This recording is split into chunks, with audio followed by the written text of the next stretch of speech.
Father's Day in the garage from Advance Auto Parts. Today, we're going to do something nice for Dad and change his car's oil. Again. Awesome. Can I pour the oil on the engine? It goes in the engine, not on it. And sure, sweetheart, I got 5 quarts of Valvoline full synthetic high mileage with premium filter for just $29.99. How come? With MaxLife technology, Dad's old car will be better protected and run longer. Why doesn't Dad just get a new car? Because Grandpa gave him this car. Advance Auto Parts. Let's get you back on the road. See store for details. The following program is a podcast1.com production. He started in a small town in Texas. Worked his ass off to become one of the most famous wrestlers of all time. We're going to take care of business tonight, and that's the bottom line. And now he's dominating the world of on-demand audio. And he's doing it for the working man. This is a damn good outlet for me to spew the bullshit off my brain. Yeah! This is the Steve Austin Show. Unleashed.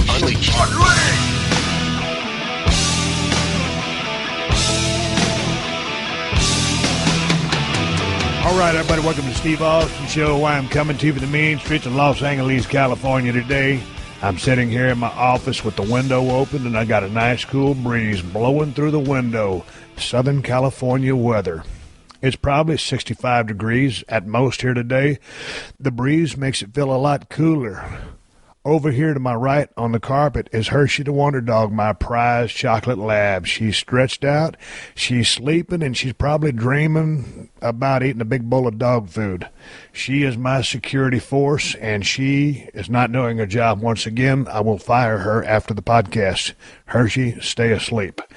Hey, I talk about how nice this Southern California weather is because it wasn't but just a day ago I jumped into my Ford Bronco, loaded it up with everything I was going to need to travel for a couple of days, went down to Pomona and picked up my silver RV, loaded everything in that thing, and I blasted out of Pomona, California, and headed to Las Vegas, Nevada, and getting ready to have a great conversation with American Daredevil legend, motorcycle whiz Robbie Knievel, son of the one and only Evel Knievel.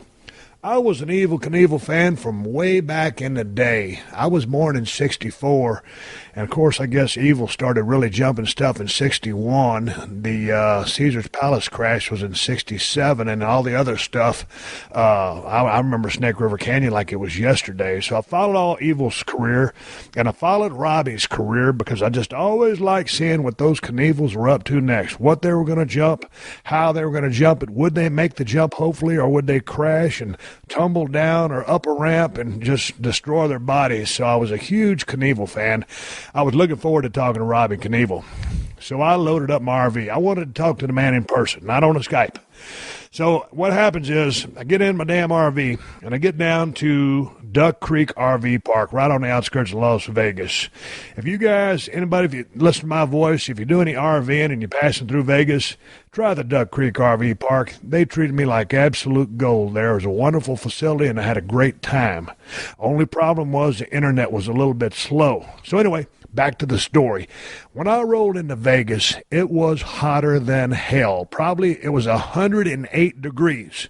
Now, Robbie had already told me, go, Steve, it's hot out here. Is your AC unit good? And I said, yeah, it's good. And what I did was I ran my generator all the way from Pomona to Las Vegas with my back air conditioner running. And as soon as I got there, I plugged in my electricity, hooked up my water, kept my AC going, and tried to keep that thing cool. And I tell you what, it was hot. When you're sitting on pavement and it's 108 degrees, it's a dry heat. I don't give a damn what kind of heat you call it. That's hot. So anyway, I had a window of opportunity to interview Robbie between about 4 and 9. And that's when I was set, to have a conversation with the man and talk to him face to face and about all the things that he'd lived through in his life. And I'll be danged if he didn't get a business call and he had to go take care of some business while I was trying to record. So he had to go take care of business. And then by the time he got back, hell, it was late. So we grabbed a hamburger together, and I had a couple of margaritas, and we figured we'd try to get the podcast done the next day. Well, the next day, I got up and started talking to Johnny Mantell for my Tuesday show, and got that sent in, got all my reads and everything sent in, and I'll be danged if I didn't get a call from my wife. And once again, believe it or not, Shona, our black lab, has got all kinds of discombobulation. Her nose is bleeding like a faucet. So my wife, who can handle any situation life throws at her, she's a little perturbed at all this stuff, and I need to get home and help out with that dog. So I told Robbie, I said, man, I'm going to have to put this thing in the wind, and we'll just have to talk on the Skype. It was just, we missed each other on that business meeting, and I got to go. And so I left. And I tell you what, I put that RV in the wind, and I was driving, I think it chips out at about 86 miles an hour. And I hauled ass. And I tell you what, there's some idiotic drivers out there between Las Vegas and Los Angeles, California. And there's some idiotic drivers out there between wherever you're going. So whenever you are driving somewhere, put your seatbelt on, keep your head on a swivel, and by God, for God's sake, please use your turn signals, your directionals, your indicators, whatever you want to call them. Hey, get that chopper out of here. I'm trying to record a podcast. I'll tell you what, it ain't about the awards anymore. I'm pissed off about the helicopters. I don't know what I got to do to talk to the mayor of Los Angeles to see what I got to do about getting a no-fly zone over my damn house here. Whether it's the cops, it's the traffic helicopters, or whatever, I got to be able to take care of business without these helicopters messing up my flow. It's a good thing I had my coffee. It's a good thing I had my alpha brain to keep me laser focused, regain my composure, as Gordon Soley would say. But anyway, I missed recording a conversation with Robbie for the podcast.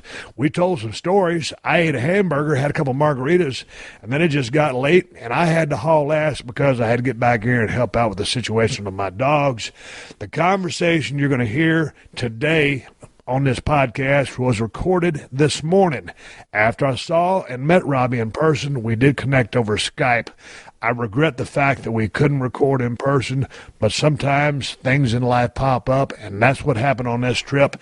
But nonetheless, I look forward to seeing Robbie get back on his motorcycle. He's got a couple of jumps he's looking to make in a couple of months. He's going to give me a heads up, and when he's going to try to make those jumps, I think one of them might be in Dallas, Texas.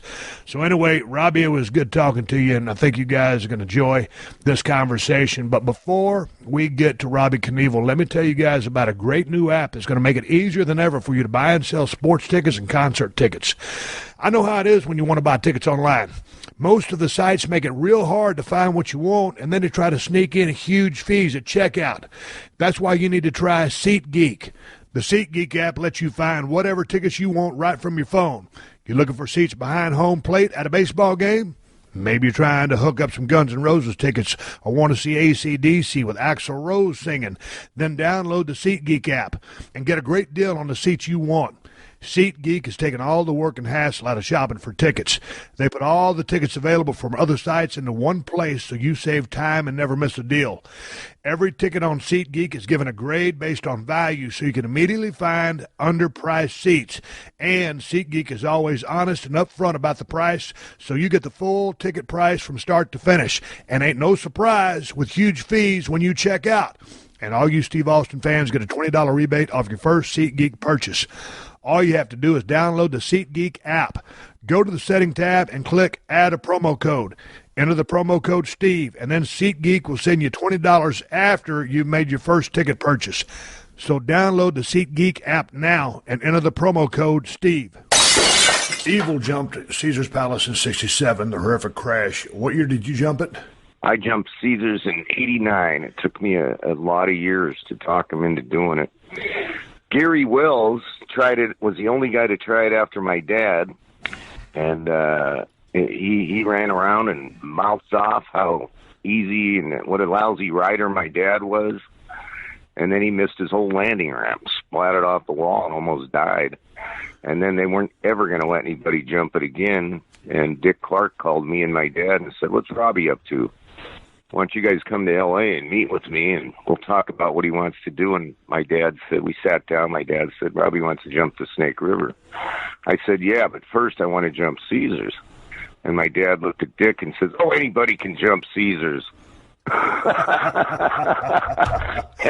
and Gary, my dad crashed, almost killed himself, and Wells almost killed himself.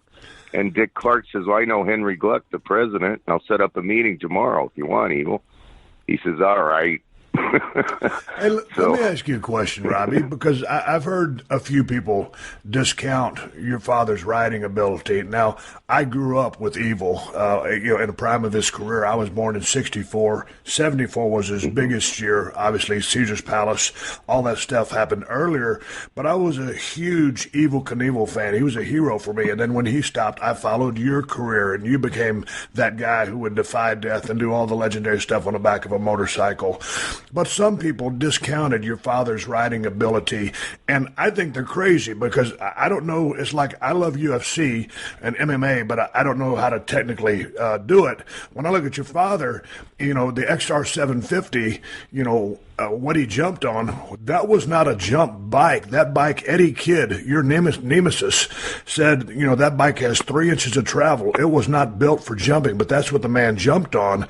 I thought your father was an amazing rider, and people have said that you maybe had more talent than your father.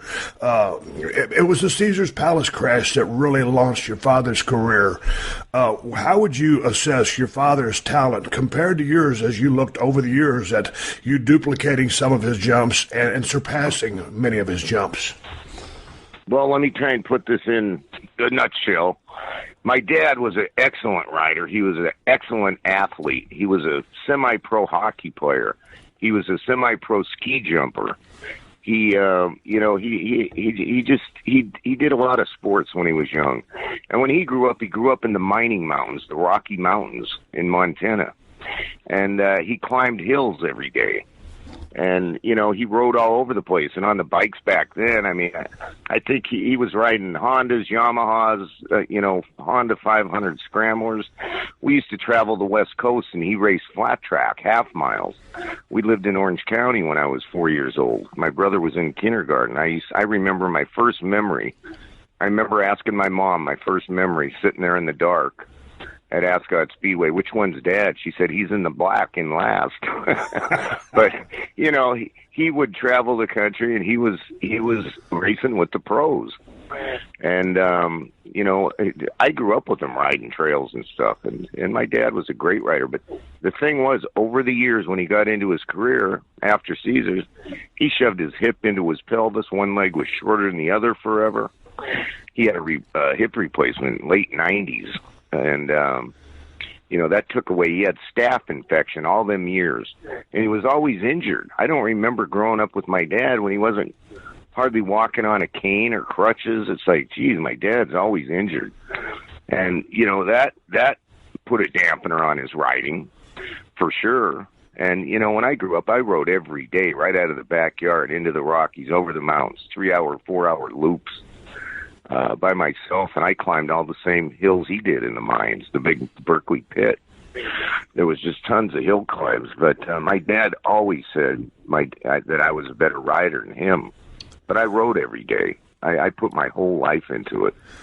And I started way younger, and of course I had better bikes. And when you measure my dad's shocks, they were 8-inch shocks, but the motor, the V-twin motors and stuff, they were so heavy. His bike, my bike's 125 pounds. My dad's were, or 225 pounds. My dad's were 295 pounds. So that's quite a difference. But his jumps were 100 feet on an average. Caesar's was the longest gap distance my dad had ever tried at 120 feet. When I jumped it was 30 feet further. When you go out and start jumping 90 feet and stretching the ramps 10 more feet, a big difference. But no, I had a better bike. I had a tighter runway. I didn't think I was going to make it across. And, there's no way to go around Caesar. So he gave it one shot. His first big jump on ABC was at Ascot Speedway, where he used to flat track race. And then when he jumped Caesar's, Linda Evans and John Derrick filmed that. Linda shot the landing and John shot the side. But he came up a foot short at the beginning of the safety deck, and it just ripped the handlebars right out of his hands. I've watched that. And I barely made it to my rear wheel hit my safety deck, and my front wheel hit the landing ramp. And I just had the pillars to deal with. So, my dad was a great rider. And when he jumped 13 buses, that's like 101 feet. when he jumped 14 buses. That's one more bus. Yeah, but let's go back to But Caesar's on the bikes, Palace. he did it. Let's go back to Caesar's Palace when you jumped it, because your father was the guy that had to talk you into a safety deck. He says, Robbie, if you're going to come up short, that safety deck is going to save your life. And Wait. He never did talk me into a safety deck. I used safety decks ever since I started jumping, and I don't know why my dad said that. I have no idea. Some of the things he said some of the things he said on television. I think maybe he was still on some morphine or something. I have no idea. Okay, then from his surgeries. Then let me ask. But some things he said, I don't know why he said them, but I always used a safety deck, and I always argued that with him. Why did you say that? I always used a safety deck, and he didn't have nothing to say. Well, then let me ask you, what was your relationship like with your dad? Because obviously as a kid, you idolized him. He was your hero, and you were born into the business. That's what you wanted to do. But then as you got introduced, what was it, the show in Toronto when he introduced you and Kelly? And he basically went on tour with him from then on. But was there a competitive dynamic, or was he always coaching you up? What was the story with you two? Not with me. The first show we did was in Madison Square Garden with him. I was 8. And then I was wheeling across the football fields when I was 11, live on ABC with him. And my brother was a year and a half older than me, and he just quit doing shows because he'd go riding with me, and he says, wow, I'm going to play golf. My brother has the eye of the tiger, and I don't want nothing to do with this. And so I kept going with my dad. And we got back together. I left home at 16. I got in some trouble robbing a music store, so I had to move back home on probation. And I wanted to get away from my dad. He was always in pain, and he did a lot of hollering and screaming. And when he went to jail for breaking the guy's arms with the ball bat in '78, I was out. I was 16 years old, and then I had to move back. Then we got together, and he took me to show me the ropes. He took me to the small stock car tracks. And I did jumps that he did years ago over a few more trucks or vans. And he would just do wheelies and do a speech and stuff. And he took me all down the West Coast, and he says, we're going to go to Australia. I got a tour over there. We shipped 2 of the semis over there, 2 of the Cadillac pickups. And me and him and an entourage went over there for about a month and did shows with stunt people from all over the world. Then we went to Puerto Rico and did 9 shows. 5 across the island in Salinas. Then we came back to Roberto Clemente Stadium and did 4 more. And then me and my dad came back to Florida, the Pontiac Silverdome, and did some shows together. And then I moved out for good and moved to Arizona when I was 19. So I kept that name going forever. And my dad always said I was a better rider. We had a turbulent relationship, but it was no different, I don't think, than many fathers and their sons. We argued. We had our arguments, and I never won the arguments. And my dad, my attorney that I've known since 9, did all my dad's toy deals, did all my contracts through the years. And he says, Robbie, your dad loves you. He knows you're very talented. He's still Evel Knievel, and he just doesn't want to pass the baton. So that's another reason I moved out. And what I do, I struggled up and down all the time. And then I walked into Fox by myself one day, and they wanted to do a show, Stunts Go Bad. So I was just an extra on that stunt show. And then I talked him into doing a live show because my dad's shows were on ABC. They were tape delayed, but Fox says, okay, we'll do a 2-hour stunt special. So they did an hour and a half of other stunts, and then they did my last half hour when I jumped to 30 limos at the Tropicana. And they said, your rating was huge. We want to do your next show 1 hour, just you live. So I've had 8 live-hour specials now, 5 on Fox, 2 pay-per-views, and a live show where I jumped on the USS Intrepid for the troops, live on TNT. And I just keep going and keep going. Everybody said after Caesar's, what's he going to do next? And I came up with all kinds of ideas, the part of the Grand Canyon, the volcano, the limos, the building-to-building jump, the head-on steam engine train jump. I mean, it's all going to be on my documentary that comes out September. We filmed for a year. It's all done, but they're editing right now. It's going to be out in September of 2017, excuse me. I'll do a junket tour in January. the talk shows promote that and my book, and it's a 75-minute movie, they call it, because it's over an hour. And it will show everything from me being on the front of my dad's bike when I was 2 years old and starting riding at 4 years old, the trailer house we lived in till I was 12, and then everything turned from trailer trash, basically, to yachts, Learjets, and Ferraris. So it was a shock when I was a teenager. And there's not a kid in this world, not even my brother traveled with me and my dad to Australia and all the places we went, that saw the life that I saw. And when I think about it, there's just nobody that lived that life. And I'm excited about the documentary because it's life and redemption. I says, I don't want a bunch of people feeling sorry for me because I'm Knievel's son. But it's going to show that I made it on my own. Yes, I have the name, but I was my dad's biggest fan, and I wanted to keep that name going forever. And now I'm 54, and last October I jumped 56 feet further than I did at Ceasar's and almost cleared my landing ramp and broke my spine, my vertebrae, and they smashed him into a cage. And I'm just waiting for that to heal up because I'm ready to go again this summer. I want to ask you about the crashes and the landings and the dynamics of flying through the air, but first, you touched upon that just then. Pretty much when you guys started out, it was meager beginnings. I don't want to say rags to riches, but it was rags to riches and then back to reality. Yes. Because, man, after the thing with Shelley Saltman, after your dad broke his arm with the book, you know, Shelley wrote the book, and your Evel didn't like a thing in that book, and you took a baseball bat to the man, and then I guess broke probation or parole, and then they put him back in jail.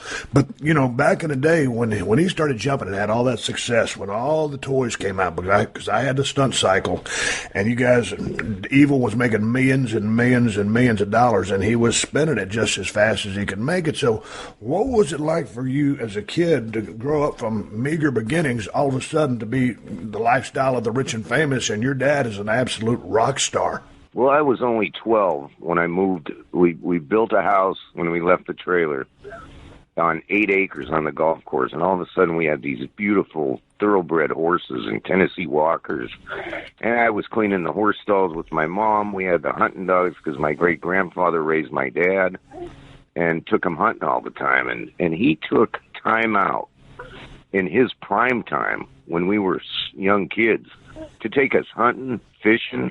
I mean, we went down a dirt road in his convertible $1.5 million Ferrari. Back then it was probably a $60,000 Ferrari. But now the original Daytona Spiders, he had 5 of them, 5 Ferraris. He had Lamborghinis. He had 2 Learjets. And the press had asked him, why did you buy 2 Learjets? Well, he always lettered everything in gold leaf. And he says, I just want to fly next to the other one and see my name on the side. But, of course, he'd fly his friends to Florida. We had a house there all of a sudden, the ranch in Montana on the country club on a hill. And then he had a Fed ship, 118-foot. He had a custom-built 85-foot Broward that he designed, a 45-foot Chris Craft. And these are all sitting in front of the house on the Intercoastal. And Jackie Gleason used to come by. And I'll never forget, we got in the boat. He says, I'm driving, Evel. They were good buddies. He'd come over on his Teakwood yacht, and the cops pulled us over. And Jackie says, how many times have I told you guys, don't ever pull me and my friends over when we're having fun? And he nailed the throttle, and he just yelled at the cops, and away we go. You know, I mean, this stuff was happening all the time. Every day there was something exciting going on. And I could never get away from that life, and I kept living it forever. But I mean, you were obviously an adrenaline junkie, but was your dad teaching you, hey, hard work, you got to do your chores, or it was all the show business all the time, and it was on to the next show and working shows? He had me and my brother out in the yard all the time on the 8 acres. I was either painting white fences or cleaning the horse stalls or taking care of the dogs with my mother. But, yeah, there was time to run around the golf course and get in trouble with my friends. And, you know, there was just I did everything a young kid would do. And, you know, and I got in a lot of trouble. And I wanted to leave home because I wanted to be free and be on my own. I got, you know, I would talk him into letting me bring all my homework and fly to Florida and help sand on the yacht whenever they were painting it or something. I was just always traveling. So I traveled my whole life. And to live that kind of a life with that kind of a man, he was a great father. I remember him, you know, wanting to lay in bed with us and say prayers before we, went down to our rooms and went to sleep. I remember going to the Snake River Canyon like it was yesterday when I was 12. I mean, he was the biggest, fastest overnight success out of anybody in a 10-year period. From like Ceasar's, he started jumping in the 60s, but Ceasar's at 67, and his last big jump over the 14 buses was in Kings Island in 1975. And I've been in this business like 46 years now.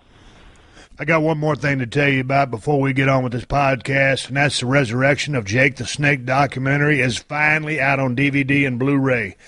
This is the inspirational story about how Jake the Snake turned his life around with the help of Diamond Dallas Page and DDP Yoga. Hey, Dallas and director Steve Yu spent over 3 years working with Jake and filming his progress as he got his life and his career back on track. And everyone who's seen this documentary says the same thing. They laugh, they cried, and they left feeling inspired. And make no mistake, this is not a wrestling documentary. This is the story of a man's journey to reclaim his life, his family, and his career. And even if you went to one of the special screenings that Dallas hosted last fall, you're definitely going to want to pick up a copy of the Collector's Edition DVD. Dallas went all out for the DVD release. It has 20 bonus features, including commentary by Dallas, Jake Roberts, and director Steve Yu. It's a very candid inside look over everything that went on during the filming of this DVD. It's badass. And right now, you can get the Collector's Edition of The Resurrection of Jake the Snake at ddpyoga.com/Austin. And get 10% off anything you buy for a limited time. So get the documentary and get inspired, and then get yourself on the DDP Yoga program, and do all that for 10% off by going to ddpyoga.com/Austin. As Dallas always says, all you got to do is commit. And when you see what that commitment did for Jake the Snake, you'll want to commit too. Start living a healthier life today. Go to ddpyoga.com/Austin, and for a limited time, get 10% off anything you buy. Are you looking to buy a used car? Then you should check out TrueCar.com and the TrueCar app, because I bet you didn't know that you can use the TrueCar app to help you buy a used car too. It ain't just for new car purchases. There are over 500,000 pre-owned vehicles available from TrueCar certified dealers nationwide, and there are over 11,000 TrueCar certified dealers. And TrueCar lets you get upfront pricing information on new and used vehicles, and lets you see what other people paid for the car you want, so that you feel confident you're getting a fair price. With TrueCar via their TrueCar pricing curve, you see what other people paid for the car, and you lock in your guaranteed savings. Then you can connect with a local certified dealer of your choosing, take them to your TrueCar Guaranteed Savings Certificate, and make your car buying experience quick and easy.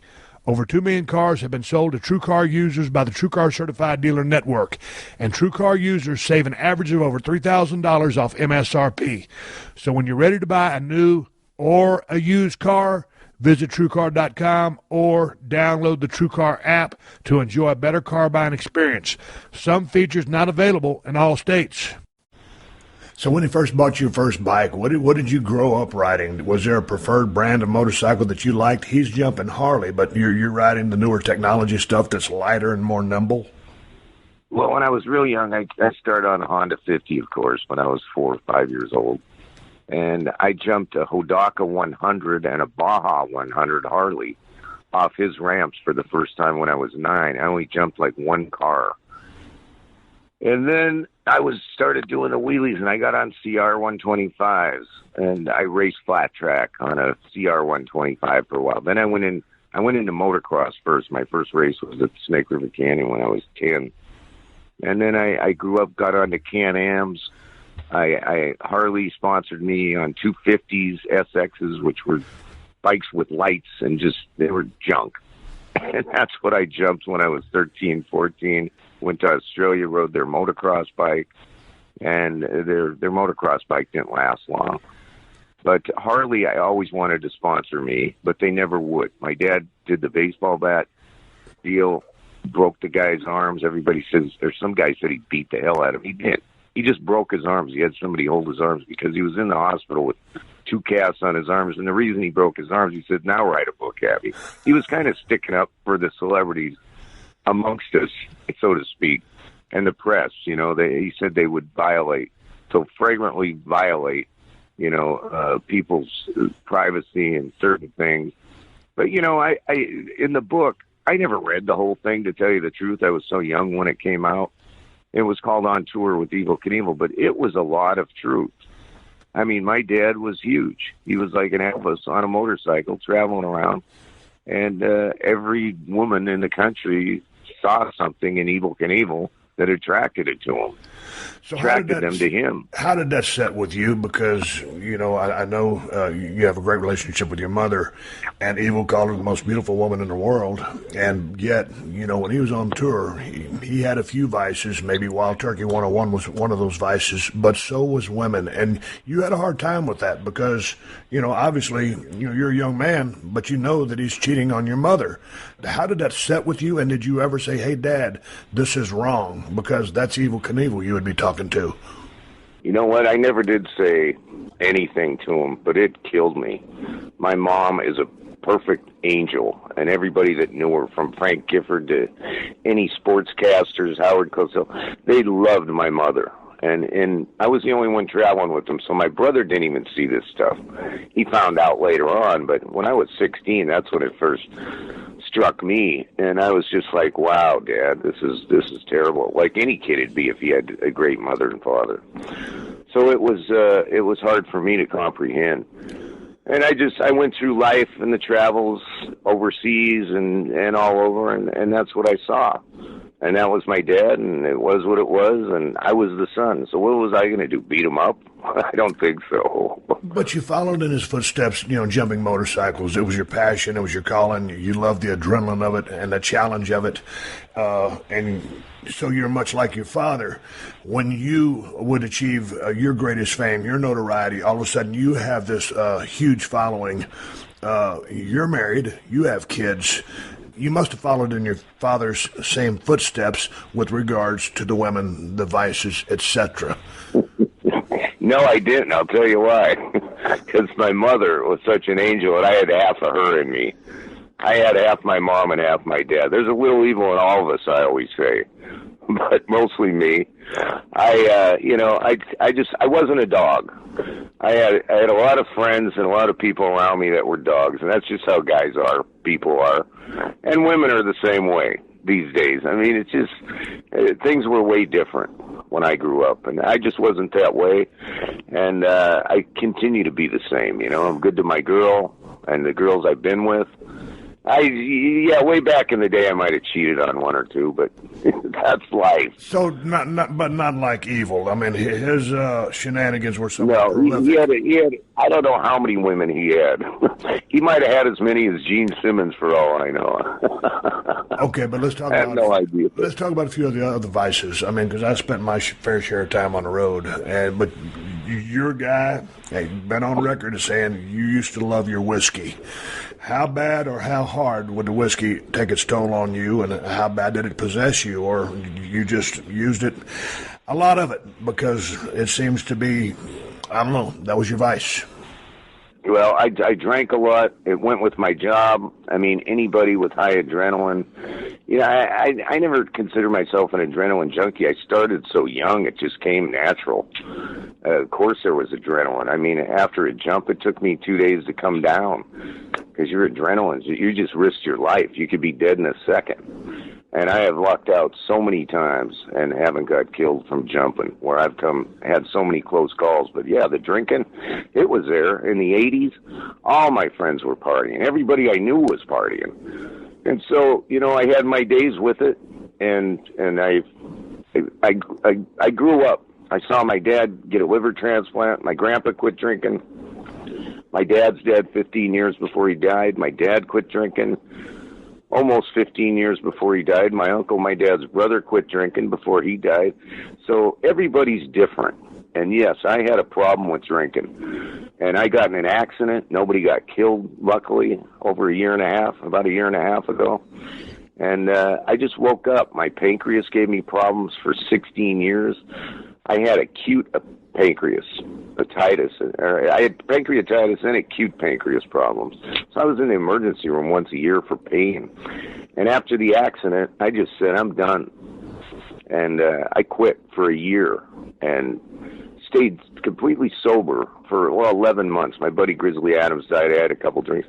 Now I have a drink here and there, but I do not let it get to me. It's almost like my body's rejecting it because I took it out of my body and brain for so long. You get to an age, I did anyway, that said I just don't care about this stuff anymore. It's not what I need. But I was so used to drinking every day for years and years. It just went with my life, and I was a fun drinker, but I didn't get drunk and go cause problems or start fights. You know, I did when I was broke, when I moved out when I was young, get drunk and go rob the music store 2 years in a row, you know, and spend some time for that. And then I moved away from home, and I says, I got a business now. I got a manager. I got to try and make it. For years and years, I was up and down. And then I got low blood sugar in the 90s. I couldn't drink at all.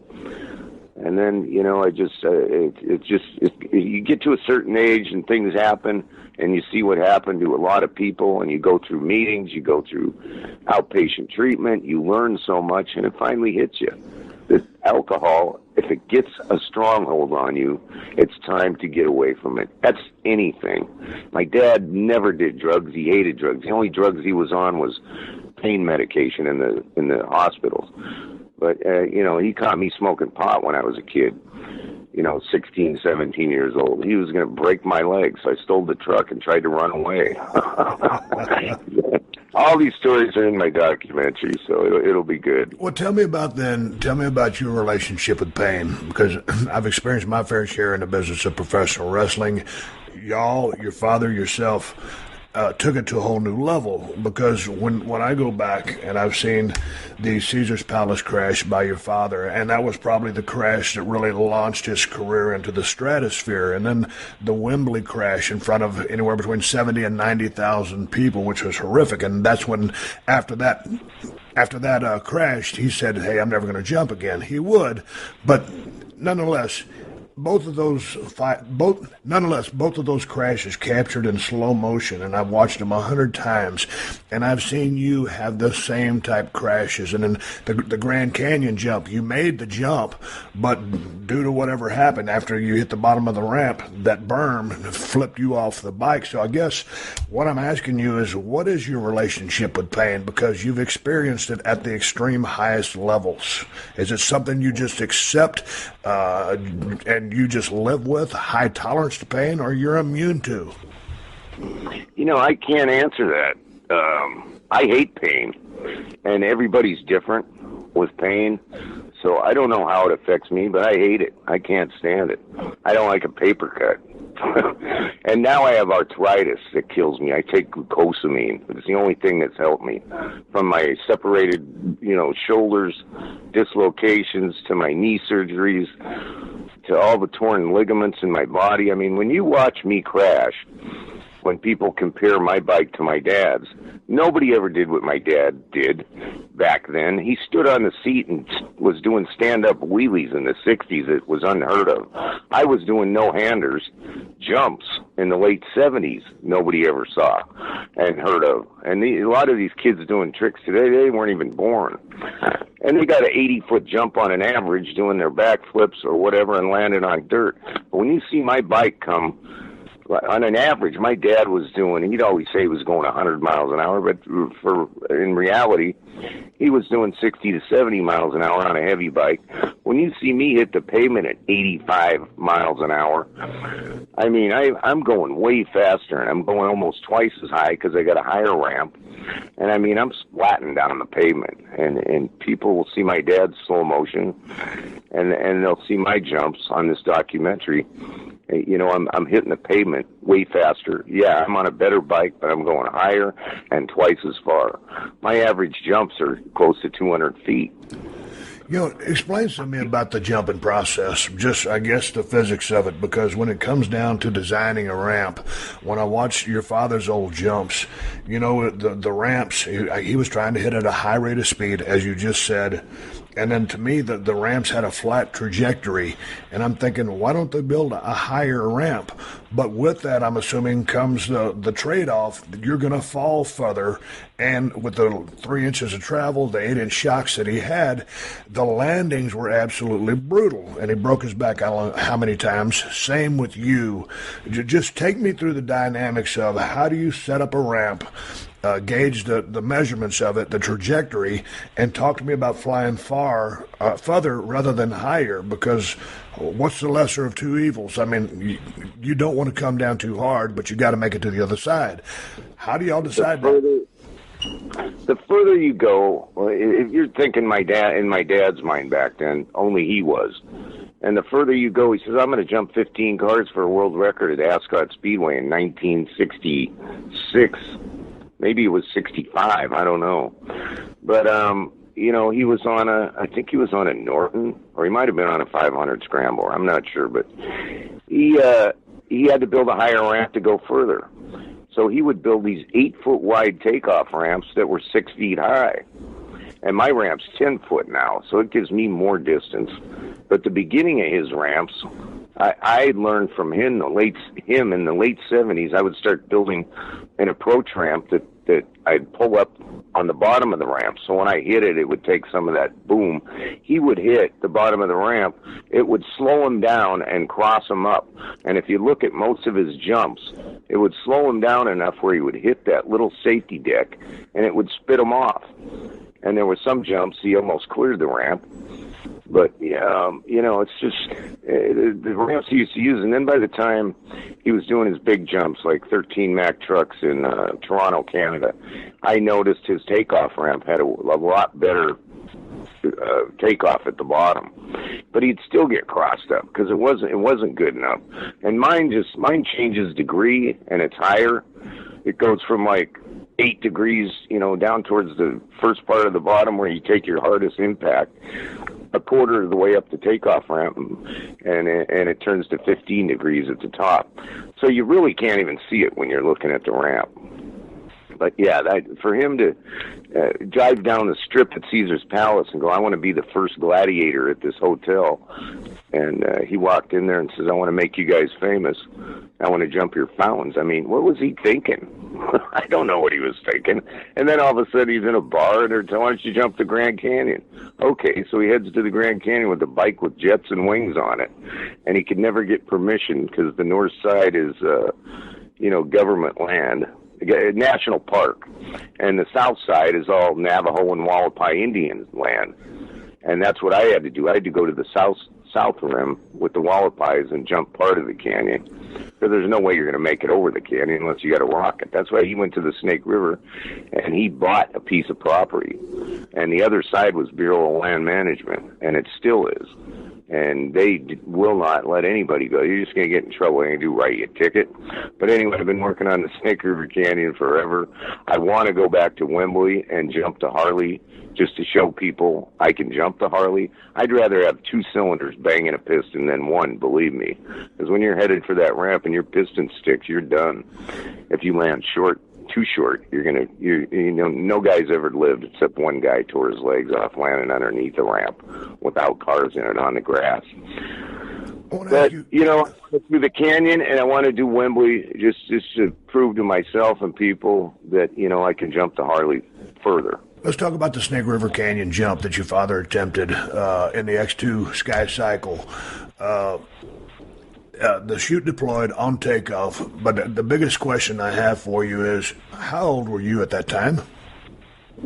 I was 12 in 1974, September 8th. What was running through your mind? Because I know your mother was nervous as a long-tailed cat in a room full of rocking chairs, because this was... And Evel, quite frankly, admitted that he thought he was going to die, but he gave his word that he was going to jump that canyon, and so he did. The chute deployed, but here's my question.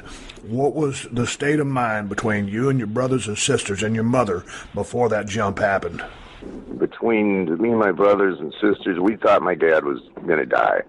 He thought he was going to die. I never saw my dad so apprehensive on an interview before he did that anywhere. And I hung around the engineer's garage when they were building the first DX1 in Southern California, and he was a chief engineer at NASA for years, Bob Truax. Yeah. And there's nothing my dad wanted to do but successfully land on the other side. And the first shot went without a chute at 3,000 pounds of thrust, a big ball of steam that sits right behind you that's heated up to a certain temperature.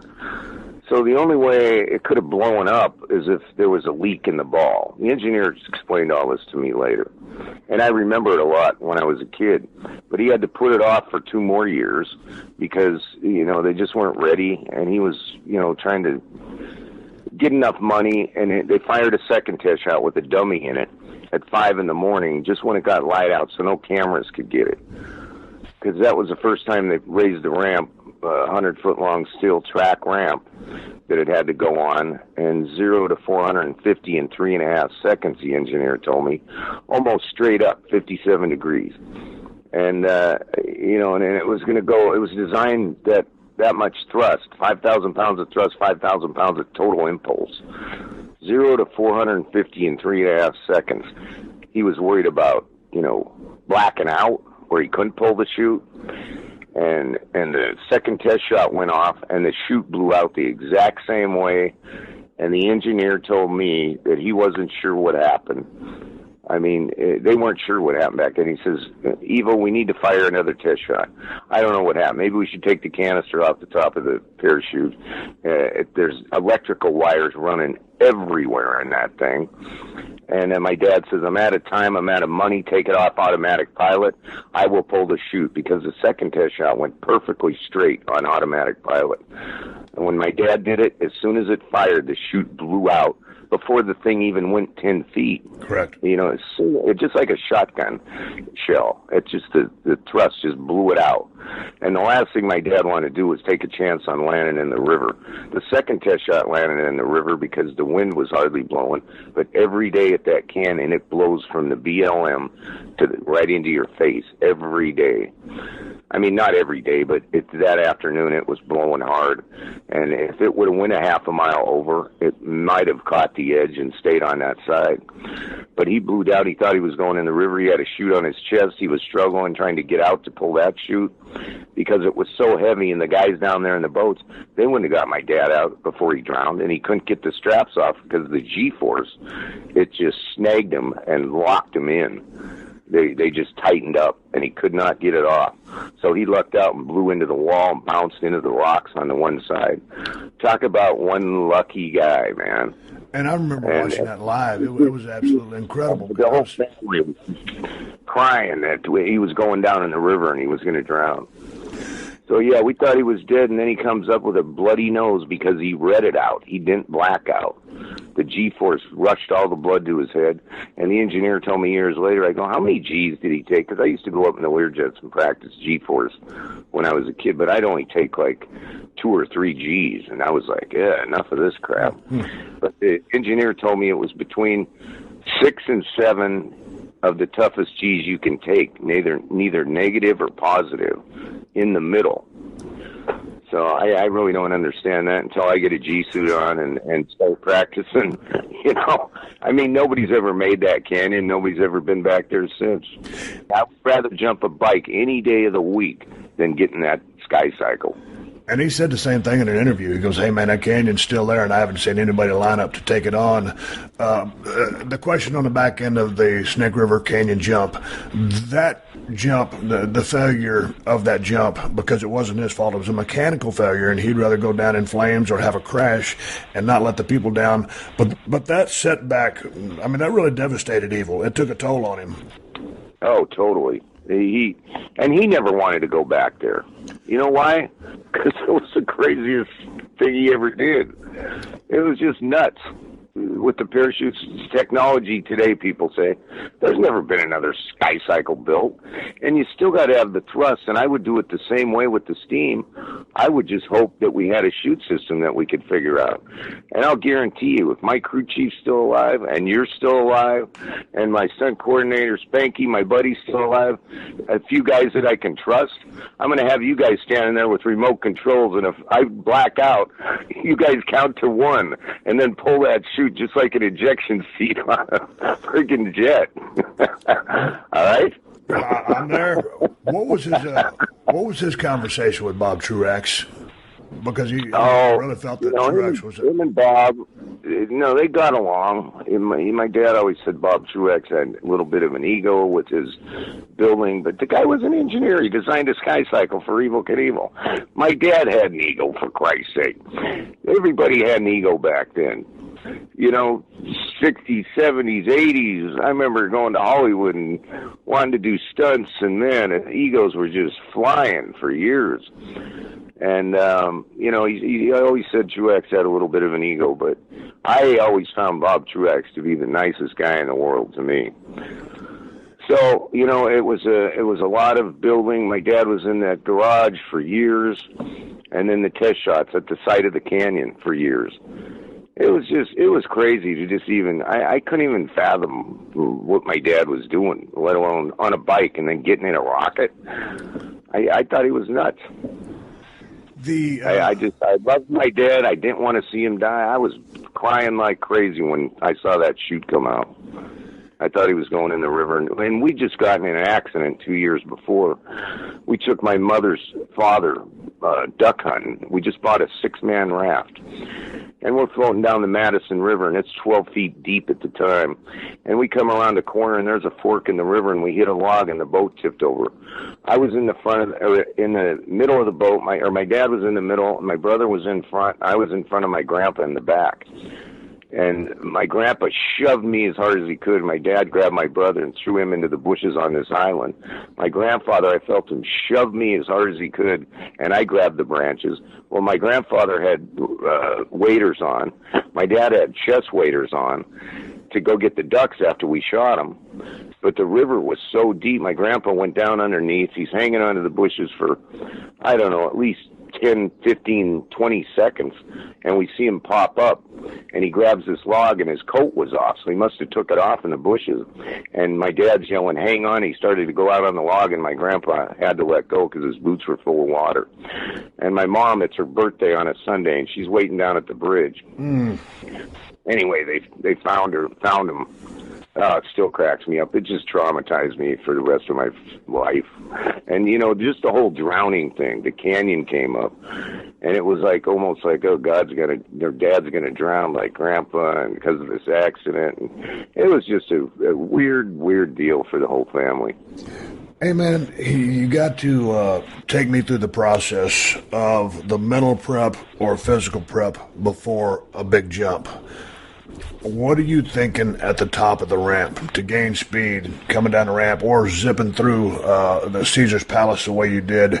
What are you thinking if you're taking a couple of run-ups and you were a field guy and you would go when it felt right? Not everything was, what a scientific thing is. Whenever you felt right, that's when you would go. But take me through the process. Are you visualizing success? Are you seeing yourself fly through the air?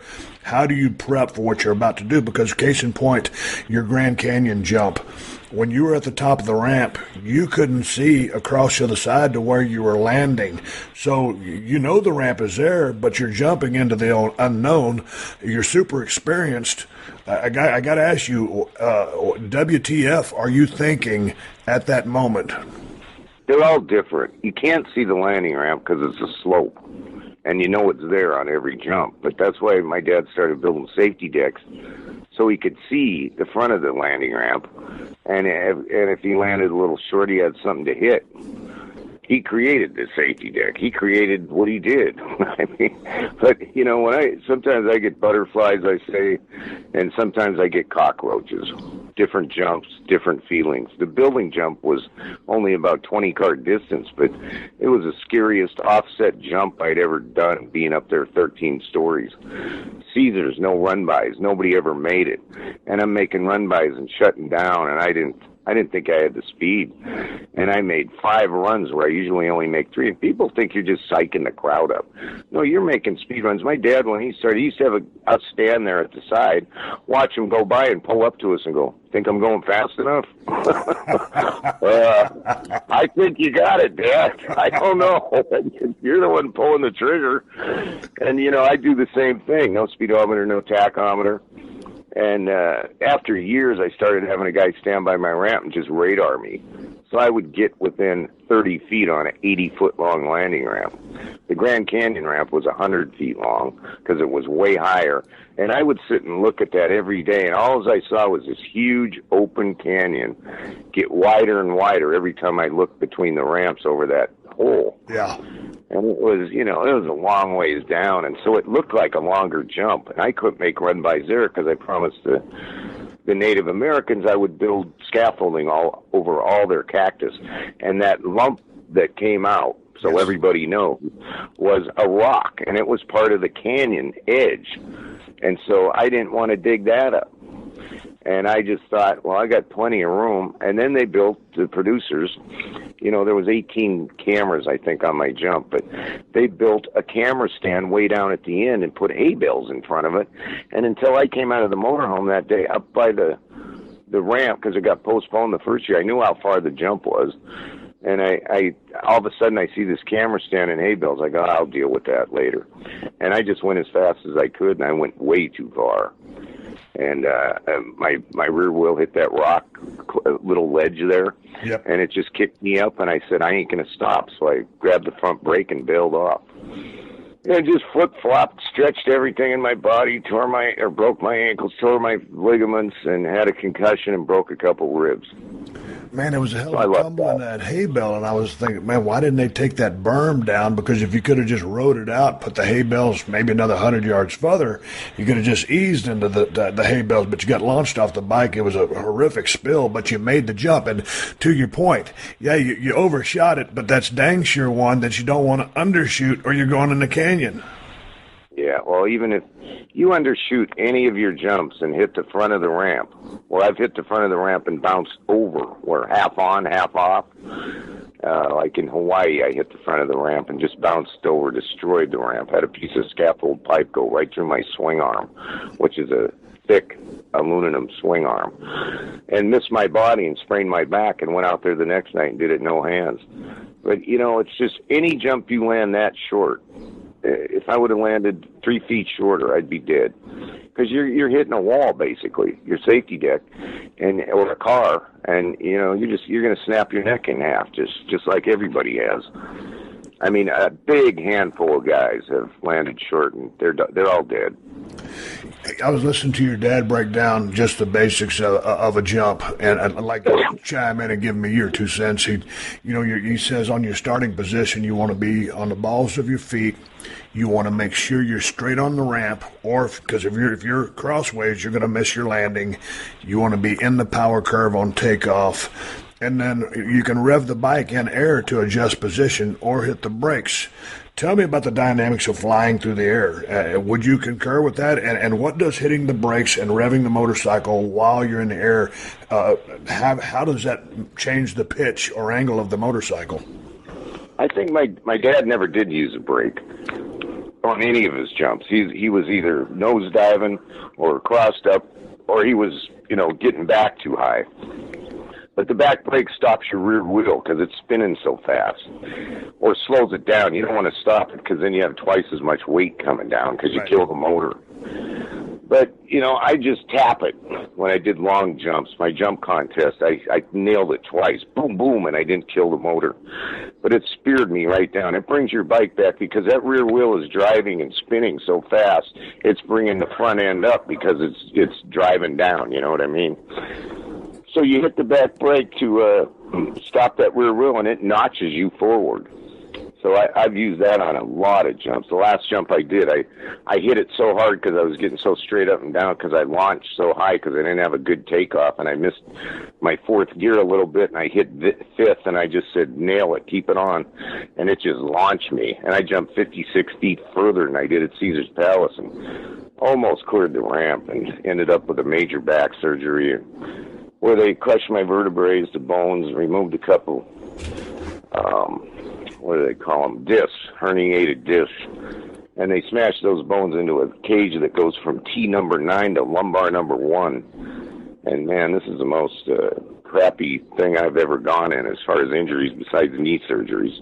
I had the major knee injuries. Yeah, but I want to touch upon that back injury because, as Evel said, and you just said, the landing, to me, seems to be the toughest part just because of the sheer impact. On your Caesar's Palace jump, the announcer made a point of the fact that those were knobby tires. Those weren't built for the kind of asphalt you're going to be running on, or the cement on the backside of the jump. But you said to him that those knobbies help cushion the bike's impact on the ground more so than a street tire. So your thoughts on that, and then tell me, describe to my listeners what it feels to come down from 45 feet and land on a motorcycle, because from your father's films, from your films, some of those impacts are so dynamic. You were both launched so high, it just looks like it feels like pure hell. Well, you know, Dave Dial, or not Dave Dials, the announcer, he used to race. God, what was his name? He used to be around racing his whole life and raced also. But he was talking about the knobby tires, and all the times I grew up, the longer jumps, this and that, people would say, what are you doing with knobby tires? Well, who's the professional here, guys?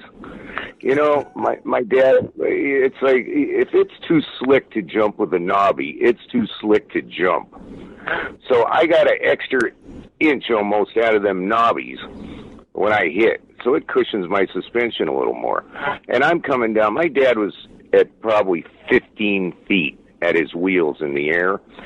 I'm more like 25 feet.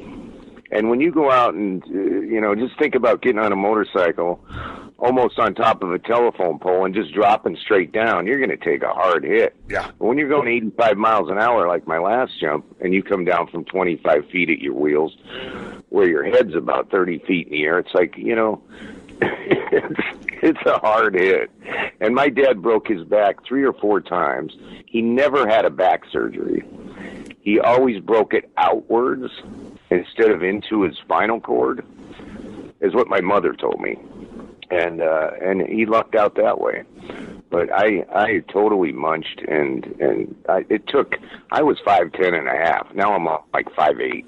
And the doctor said he put an inch back on me, put a tool in there, and he cranked this cage, or cranked my spine, my actual spine up, where it was bent. I sent you a picture of the x-ray. I mean, my back is bent.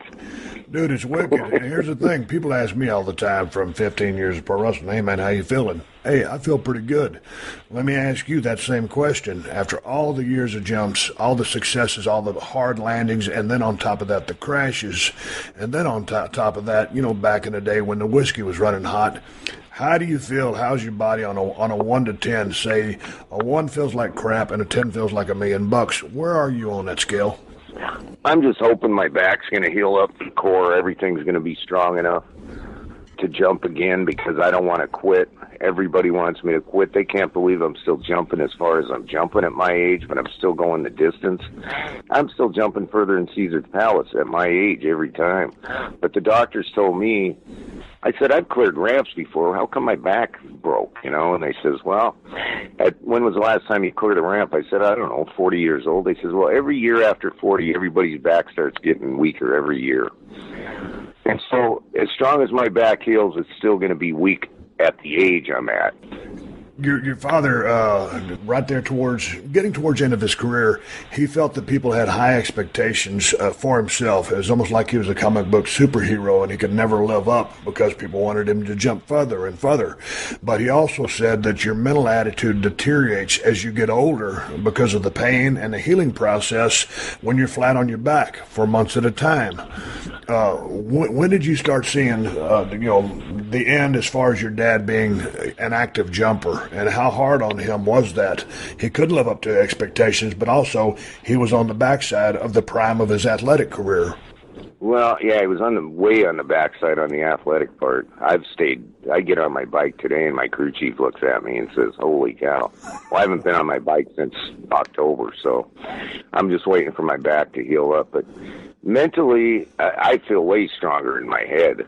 And a lot of what I do is mind over matter. Of course, probably the same with you. And the physical definitely going away. And my dad was smart enough to quit. His last jump in 75, he was probably 36 years old, somewhere in there, and he did a couple small jumps over like 8 vans with me. We did crisscross jumps down in Florida. And then he said, I'm done. I just don't have the guts to pull the trigger anymore. And I think he was worried about getting paralyzed because he's seen it happen to so many guys trying to emulate him. So I think he was maybe just smart and said, I just want to play golf the rest of my life, and I can't do that in a wheelchair. And I'm saying the same thing, and I'm believing in my God, keeping my faith. And I think God's got a meaning for us all. I don't want to quit this, and I think it's my meaning. Your dad said in an interview that you'll be the luckiest kid in the world if you don't end up in a wheelchair. What are your thoughts on what he said? He's God now. Quit repeating him. but he's the guy that can... I don't want to, on interviews, you go, I don't want to be the father standing there at the end of Caesar's palace and pick up a bloodied, crumpled, paralyzed son or dead son. I'm like, geez, Dad. Cool it. Anyway, yeah, that's the risk you take in what we do. And I do what my dad did, like a lot of kids want to do what their fathers do. Anyway, you got into the motorcycle daredevil business, the sport, because you were born into it, and your father was your hero, and you followed in his footsteps, and big shoes to fill, and you had your own run. At the end of the day, and I know you want to have a few more jumps left in you, but you got it because you're born in it. Now when you look back, you had the money and the fame, you had your dad's approval, you're in the shoes that you're in right now, you've got another jump that you want to do in a couple of months, the documentary's coming out. Do you feel like you've gotten everything you could out of your body? Has it been the run you expected? Maybe is the backside, was it all worth it? Because we didn't sign up for a ballet class. You signed up for the life that you signed up for, and it was a hard living. Yeah, it's not what I thought, and nobody knows that until they get older. I should have been dead a zillion times, whether it was jumping for money or just out there drinking and riding, just stupid stuff. And it's embarrassing now. It's stupid.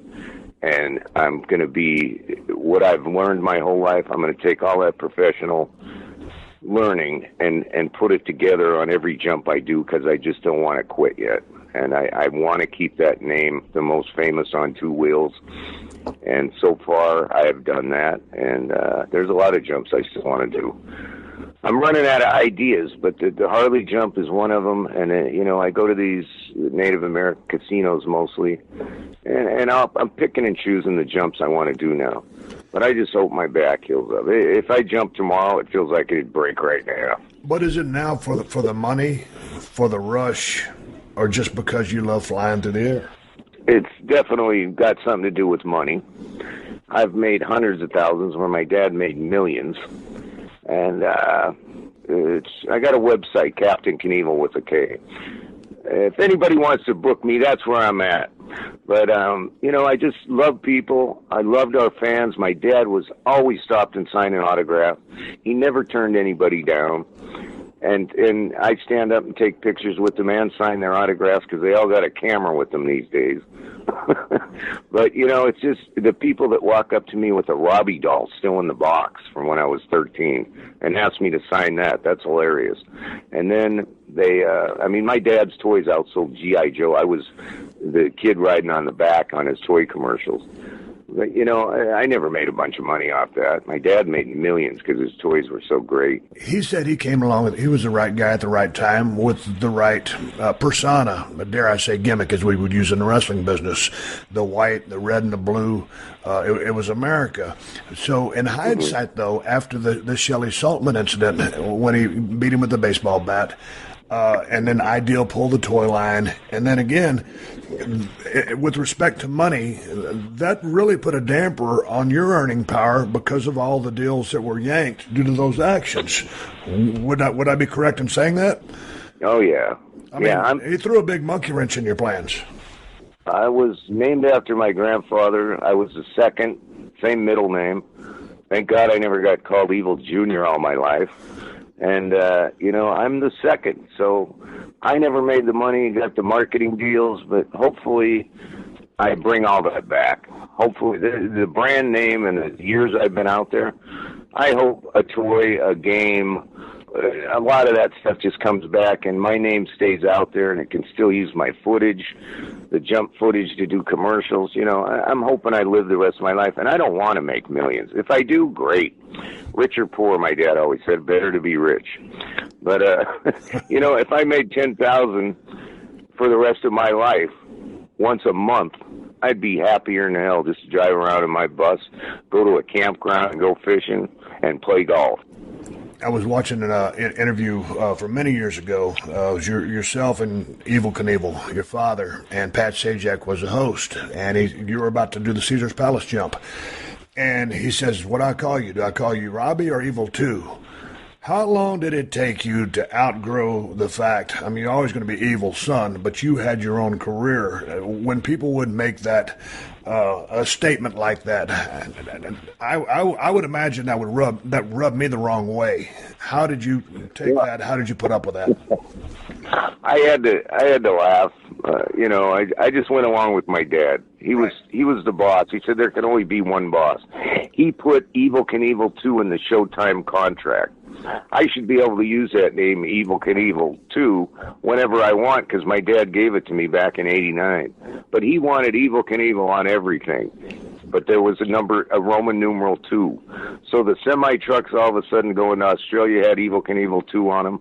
My red truck I drove around Vegas for a year and a half had Evel Knievel 2 in gold leaf. And my dad would sit in Ceasar's. He was a promoter from, you know, promoter from hell. He would have the guys, I caught him one day. He go, Jim, go over to the house phone, page me. So he'd have these guys paging him all day long in the casino. Evel Knievel telephone, Evel Knievel telephone. That was my dad, you know. He wanted his name to live forever, and I'm keeping it out there. Robbie, wrapping this thing up through everything that you've done, and you're looking forward to getting back on your bike once your back heals up. Why do you figure you were put here on Earth? That's a good question. I think we were all fallen angels. I think we might have followed the high angel. Devil himself was a high angel. And I think God just wants love too, and it's like our second chance as in the blood and flesh to come back.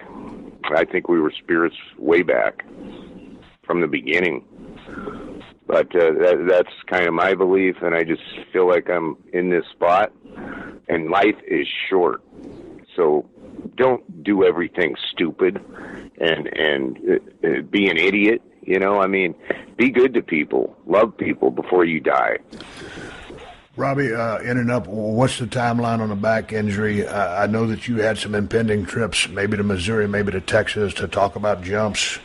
What's next for you if everything goes well with the back?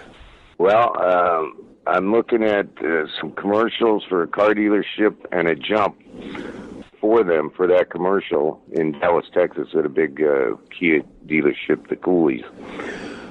And New York. I got another jump. I hate to say them till they're signed, but the contracts are on the emails. And that's Niagara Falls, a casino up there, September 4th on a Sunday. And then October 8th, Charlotte Motor Speedway wants me for the first time for a big NASCAR race. I do jumps. I've done jumps at dealerships, casinos, all over the place. And then I got a guy in Florida, it's 20th anniversary since I jumped for him in New York years ago and shut all the highways down in upstate New York. Billy Fusillo, big Kia dealer. So I don't know, maybe I'll get a key out of this deal along with some cash. You know, speaking of speedways, I met your old crew chief, Bill Rundle, at Texas Motor Speedway about a year ago. It was last November. I was at the race, and I announced the drivers. Will you assemble the O team? Will you bring together a new team and put together a new bike? How will that process go? Well, they quit making my bikes. I'm still jumping a 1998 CR500. They quit making them in 01, and I have one of those, so I have a backup wheelie bike. I get the suspension stiffened up a little more, and I still bottom out every time I do a 150-foot jump. My rubber is on the bottom of my fenders. So I was talking about suspension, and the heights I come down, I still bottom out. And I just got to hit the right spot at the top of the landing ramp, so I'm not as high coming down, and I get myself in a crouch just like you're landing on a ski jump. I think that's where my dad got all his, jumping the bikes, just from ski jumping. One more question then. Your dad jumped a 4-stroke. You're jumping a 2-stroke. Preference over the 2? I mean, what's obviously the power curve to me, or the power band of the 2-stroke is different. Would you ever consider jumping some of the newer 4-stroke engines that is being used today in the dirt bikes? I like the noise, the louder noise. I like it's a more powerful bike, the CR500, the big bore. It's light, you get into a 4-stroke, you get a little heavier, and it don't make any noise. I don't like it. It's just like playing a guitar or the drums. You want to hear them. You want to get on a Harley and hear the pipes, So the Harley jump is going to be like, wow, this is going to be cake. I'm looking at, 120, 130 feet with 2 cylinders. I'm not even going to hesitate. So, but I prefer the CR500s just because of the distance, the quickness, and the power band. And my gearing is so tall, my bikes are geared to do 95.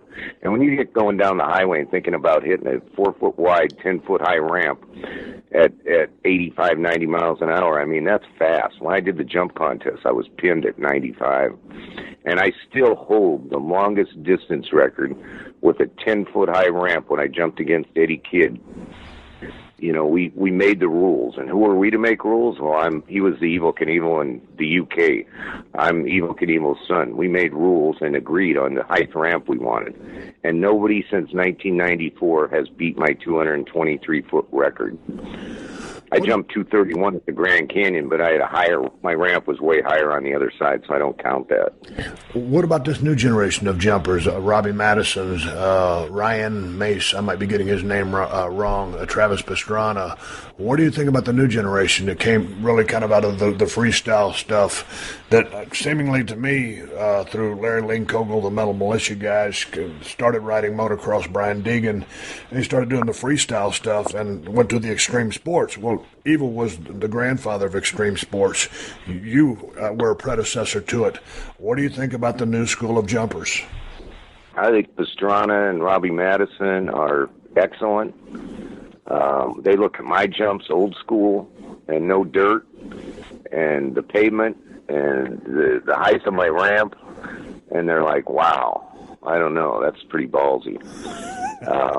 And there's only a few of these guys that cut in class compared to my father and myself.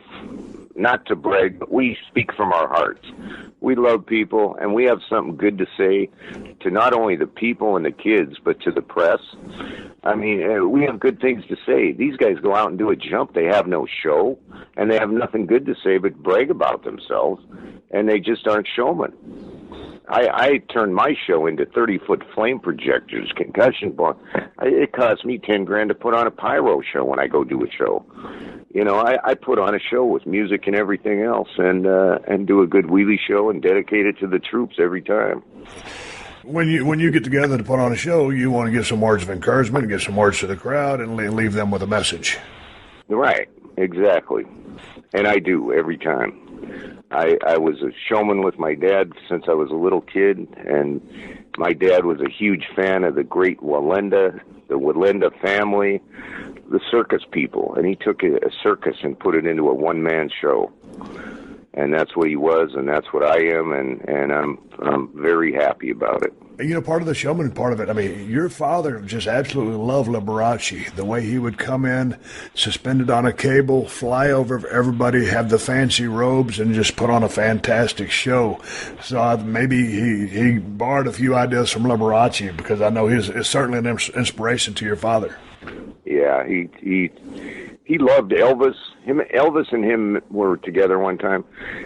And Elvis got the idea, vice versa, maybe, the belt buckle and the cape. They traded them ideas, and they both started wearing them both. But one of them had the belt buckle, one of them had the cape, and they both started wearing both of them. But, yeah, Liberace, my dad always just thought was a great showman, you know. I don't know. What my dad did, and just, I don't know what human being would ever think the thoughts he was thinking with Ceasar's and the Canyon and the promotions and the jumps. I mean, he is still the number one watched rated television show in the history of a wide world of sports. And Frazier and Muhammad Ali were second. My dad had more viewership. But it's just so sad about Muhammad Ali. I got the privilege of being at his house and spending a couple hours with him with my dad. What a humble, nice man. I just really looked up to that guy. He was amazing. What was he like to hang around with? He was just humble and mellow. I ran into him in an airport in San Diego once, and he sat there and talked to me for 15 minutes back in the mid-'80s. Just a great guy. And my dad told him in '79 when we went to his house, "Are you going to fight again?" And Ali says, "Nope, I'm done. No way." My dad says, "Oh, yeah, you will." And they toss that back and forth for a few minutes. And then he fought Holmes again in 1980, and that was his last fight, I think. Was there anybody you looked up to, Robbie, other than your father, just from an athletic standpoint, or had heroes? You. I really enjoyed hanging out with you. Just Sugar Rays, always Sugar Rays, Hearns, Haglers, Boom Boom was my buddy. Just all the fighters. Evander Holyfield took golfing once before his title fight back in '89. Just great guys, all of them, I thought. Mr. T, he was just amazed that he was shaking my hand. I was like, "Are you kidding me? You're my hero, man." Robbie, at all the places that you've been, you ended up in Las Vegas. How did you end up in Las Vegas? Oh, I lived here 27 years ago when I came here to jump Ceasar's. My dad's been bringing me here since I was a kid. L.A., I grew up all over. I used to hang out at the Rainbow and Roxy on Sunset with all the old rock and roll guys back way back. And I always wanted to be a rock star. I played the drums. I played the guitar. And I'm glad I quit that and did what I did. Well, maybe I'm not now. But, I did get to be a rock star. I've sang with Bret Michaels twice. I've sang with Brian Howe in Bad Company, walked away from the microphone at a concert and let me sing Bad Company after a jump. I've sang with Marshall Tucker Band. Dee Snider rewrote Born to Be Wild for my reality series, Knievel's Wild Ride. I sang that with him in Daytona. So I got to live the rock star part too, along with, I call my show a, hippie comic friggin' fun tour, all we do is laugh sometimes until our guts fall out, because there's so many stories, and we all get together on the road. My crew, my same crew chief, Spanky Spangler, the ex-Green Beret, Golden Gloves, stuntman for years, is still lining up my ramps and making sure they're built right. I run around and do the PR for a week like no other entertainer, so I promote everywhere I go. Hey, man, it was good hanging out with you, and it was good talking to you. All right, Steve. Thanks a lot. All right, everybody, give me the go-home cue. It's time to wrap up his podcast and ride off into the sunset. But before I do that, let me give you guys something to watch. All you got to do is get on to YouTube And if you want to watch anything Evel Knievel, just Google in the man's name, and you can watch a Snake River jump. You got the Evel Knievel 1, 2, 3, all the stuff I watched. Robbie Knievel videos, just type in Robbie Knievel. It's got some of his best crashes, his worst crashes. It's got highlight videos. The Ceasar's Palace jump. The Grand Canyon jump was a phenomenal jump. Crashed at the end because of the Native Americans didn't want that bump moved, so they honored their word, and he ends up going over the handlebars, crashes into a bunch of bales of hay, but he made the jump. If you're into anything motorcycle related or you like Daredevil stuff, check out anything Evel Knievel or anything Robbie Knievel on YouTube. That's what I use to look at all my stuff. And like I said, I grew up an Evel Knievel fan and a Robbie Knievel fan from way back in the day. It was a pleasure to get to meet Robbie, shoot the breeze with him, and have a hamburger with him. It's just, I'm sorry that we couldn't conduct the interview in person, but business got in the way, and then my dogs got in the way, and I was able to Skype with him, and it was what it was. Appreciate Robbie's time, and a big shout out to all the people at the Duck Creek RV Park for taking such good care of me. I got a badass t-shirt from them, and they treated me like a rock star over there. Swig of beer to the Duck Creek RV Park right there in Las Vegas, Nevada, Henderson, Nevada, whatever it is. I had a good time staying there. Hey guys, if you want anything Steve Austin related, whether it's a t-shirt, a Broken Skull IPA, or a Broken Skull knife, all you have to do is go to BrokenSkullRanch.com, and there's a link to everything I got right there on that site. Right now, I want to give a shout out to you guys for supporting the sponsors of the Steve Austin Podcast, because really they're the ones that let me do this for you free twice a week. So big thanks to DDPyoga.com. Go to DDPyoga.com/Austin to get 10% off anything you purchase for a limited time, including the new collector's edition of the Resurrection of Jake the Snake documentary. To SeatGeek. Download the SeatGeek app. Use my promo code Steve and get a $20 rebate after you make your first purchase. To TrueCar. And, of course, to Amazon, who've been supporting this podcast since day one. Just use my Amazon links whenever you're doing any online shopping, and Amazon will kick back a couple of bucks to the podcast. It doesn't cost you anything extra. There are no hidden fees or charges. You just buy whatever you're planning on buying. You help out the podcast in the process. And you can find my Amazon links by going to podcast1.com, clicking on the Killer Deals button on the top right corner of the page, and then hitting the Steve Austin Show button. I've got Amazon links for USA, UK, and Canada. If you bookmark it, you can find it in one step, and it helps out the podcast, helps us pay our production costs. Hey, folks, keep listening. The 60-second AP News headlines are coming up next. Until then, my name is Steve Austin, and I will catch your ass down the road. Download new episodes of Steve Austin Unleashed every Thursday at podcastone.com. That's podcastone.com.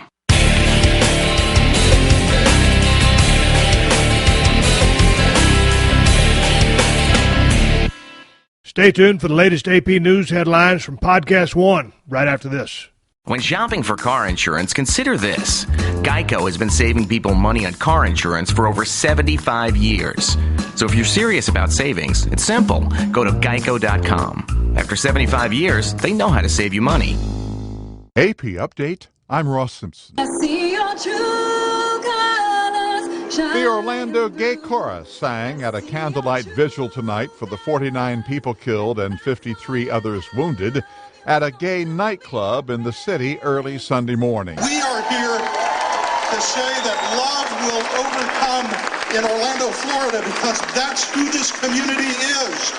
And we stand together. Brian Fullwider with the Interfaith Council of Central Florida says the city will heal. Our love and prayers are with all of those family members who have lost loved ones, with everyone who has a family member laying in the hospital right now. And our prayers are for recovery and for healing. President Obama will travel to Orlando on Thursday to pay respects to the victims of the nightclub shooting and to stand in solidarity with the community as it embarks on recovery. AP Update, I'm Ross Simpson.